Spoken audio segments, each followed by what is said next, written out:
Pausa do café no ar e agora a gente fala de bronquiolite, uma infecção viral que afeta as vias aéreas dos pulmões. A pausa do café com a gente hoje é a doutora Carol Magalhães. Doutora, bom dia, bem-vinda. Ela é médica pediatra. Doutora, o que é bronquiolite? Porque esses dias ficou muito, em evidência essa doença, porque o filho daquela de tal influenza, a Virgínia, teve internado, complicações.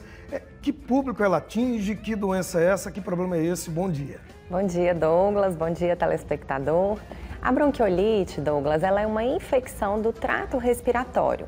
E o principal agente que causa bronquiolite é o vírus sincicial respiratório. A gente tem outros agentes, outros vírus, que também podem causar a bronquiolite. Mas o principal deles é o vírus sincicial respiratório. No caso da Virgínia, o filho dela teve que ser hospitalizado. Em todos os casos é assim ou só se evoluir para uma situação mais complicada, mais grave? Tá. Principalmente em crianças pequenas, menores que 2 anos e principalmente em crianças menores que 1 ano, a bronquiolite ela começa como uma infecção do trato respiratório. Então, uma coriza, uma obstrução nasal, uma febre baixa.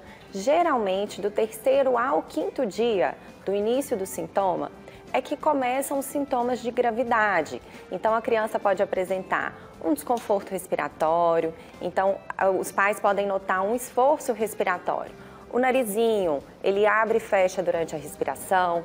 Essa regiãozinha aqui que chama fúrcula, ela retrai. As costelinhas do bebê, elas ficam mais evidentes durante a respiração. A criança não consegue se alimentar bem, ela não consegue amamentar bem. Então, isso são sinais de alerta de gravidade.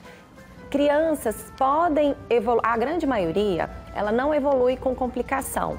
Mas existe uma parcela aí dessas crianças que vão evoluir com sintomas de gravidade. O que é importante? Os pais já sinalizarem para o pediatra, então um bebê resfriado em casa, principalmente menor que 1 ano, é importante que os pais sinalizem ao pediatra ou que levem essa criança para avaliar, para receber as orientações adequadas ali durante o tratamento. Doutora, quem sofre mais com bronquiolite?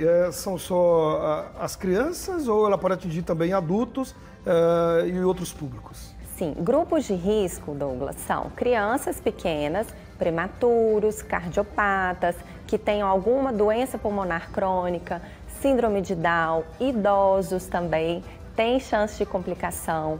Então, são imunocomprometidos, são a população de grupo de risco para a bronquiolite. Então, o tratamento é em casa como uma gripe? Isso. Se você vê complicação, é que você tem que buscar realmente a unidade de saúde. O tratamento, não existe um tratamento específico. Então, como qualquer resfriado, o tratamento é de suporte. É manter o paciente bem hidratado, você vai usar ali um analgésico para combater uma febre, vai fazer uma nebulização com sorinho ali para melhorar a obstrução nasal, mas quando existe a necessidade de internação, na maioria das vezes é por necessidade de oxigênio. Então, diante de um sintoma de desconforto respiratório, de esforço respiratório, esse paciente ele vai precisar ser internado para suporte. Então, ventilatório pode ser um catéter de oxigênio ou pode chegar até em casos mais graves, onde precisa ali do respirador, do ventilador mecânico. Da febre?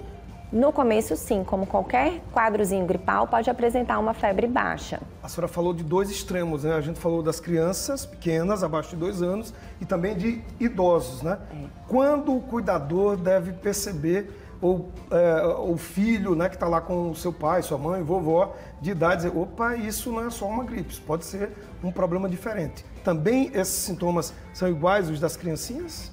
Eu falo, você não conseguir se alimentar, você ficar mais prostrado do que, mais sonolento, mais prostrado do que o normal. Então, se tem algum sintomazinho de desidratação e de esforço respiratório principalmente. Ou então, uma febre que está durando mais do que o esperado. Nesses quadros virais, a gente tem uma febre baixa nos 2, 3 primeiros dias. A partir do momento que essa febre fica mais persistente, mais que 2 dias, uma febre que dá um intervalo curto entre um pico e outro, isso é um sintomazinho, um sinalzinho de alerta e precisa procurar atendimento, tanto o adulto quanto a criança. Então, a senhora como médica pediatra, para quem está em casa agora na audiência, pai, mãe, vô, vó, ou responsável por alguma criancinha ou por um idoso, qual seria o recado para a senhora? A gente vai agora para uma quadra chuvosa, tempo mais frio por aqui. Estamos no período de sazonalidade, então a bronquiolite ela começa nessa fase de março e vai até mais ou menos agosto. Então, prevenção, gente, é o principal, prevenção é o principal. Então, o que você deve fazer quando você tem um bebê em casa? Evitar aglomerações, lavar as mãos e usar álcool 70% com frequência, evitar contato com pessoas doentes, a amamentação é um fator protetor. Então, assim, a prevenção é o principal cuidado que a gente tem. Nessa época do ano, Douglas, eles perguntam muito, doutora, quando posso sair com meu filho de casa? Gente, nessa época a gente precisa ter um bom senso. Então, evitar aglomeração, receber visita daquelas pessoas que realmente vão para ajudar e que fazem parte da rede de apoio. E não só para conhecer o bebê, A gente tem que ter esse cuidado nessa época do ano. Valeu, doutora Carol, um beijo para a senhora, muito obrigado e até a próxima, tá? Até a próxima. Até mais.